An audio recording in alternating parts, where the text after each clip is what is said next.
Ассалаумағалейкум халқым. Мен осы аудио мұражатымнен пайдаланған алда Қарақалпақ халқыма бір-екі ауыз айтар сөзім бар. Мен 28 жыл давамында мектепте тарих пәнінен мұғалімшілікпенен шұғылданып, бүгінгі күнде үрметлі Напақадағы Сұлтанмұратов Досберген боламан.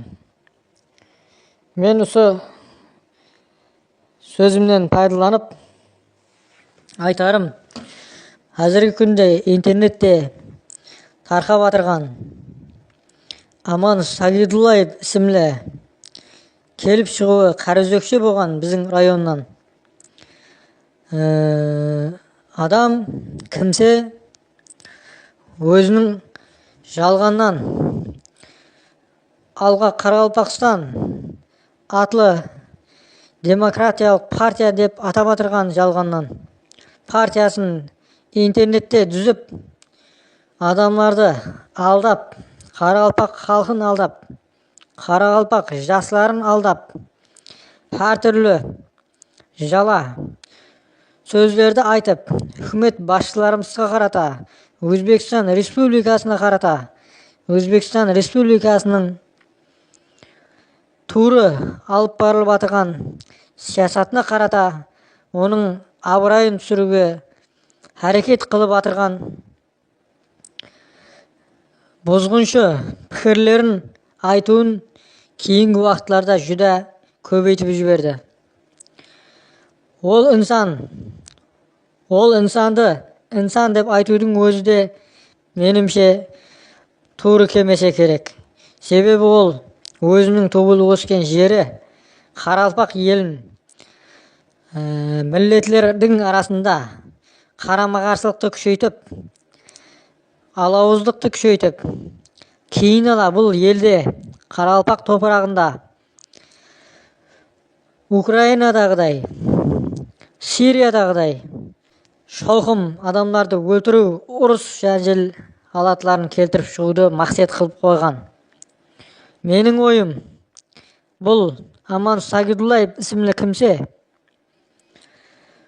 пұл есесіне сатылып, пұл есесіне өзіне сондай тапсырманы алған деп ойлайман.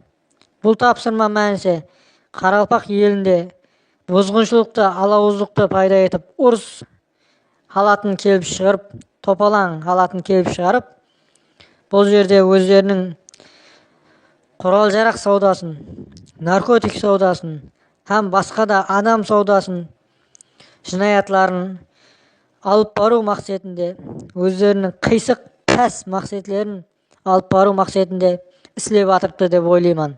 Себебі оның гәплерін мен тыңлап шықтым. Онда ол Қарақалпақстан Республикасында газ трубалар тесу керек, автомашиналардың баллонын жару керек, хакимият уәкілдеріне қарата тас ату керек, ұру керек, соғу керек, майыру керек, өлтіру керек деген гәплерді көп айтады. Соның ішінде параларда жеке меншік құрал, көшелерде, магазинде сатылу керек деген гәплерінде мен естіп, жағамды ұстап қалдым. Бұндай сөздерден, бұндай пікірлерден келіп шығатығын болсақ, оның мақсаты жоғарыда айтып өтілгенімдей, ұрыс жағдайын, топалаң жағдайын келтіріп шығарып, өздерінің нызамсыз сауда айланыстарын, бұнда құрал-жарақ, оружие, наркотик һәм басқа да адам саудасы жинаятларын нәрзеде тұтып айтып отырман. Әмелге асыру деп ойлайман. Соның үшін менің Қарақалпақ халқым, әсіресе балаларым, қызларым, жастарға айтарым. Бұндай Аман Сағидуллаев ұқсаған, басқа да соның ізінде еріп жүрген адасқан адамлардың гәпіне еруші болман. Құдайға шүкір, еліміздегі болып атырған қарақатшылық, тыныштықтың қадіріне жетіп, деп айтып қаламан. Диққатларың үшін рахмет.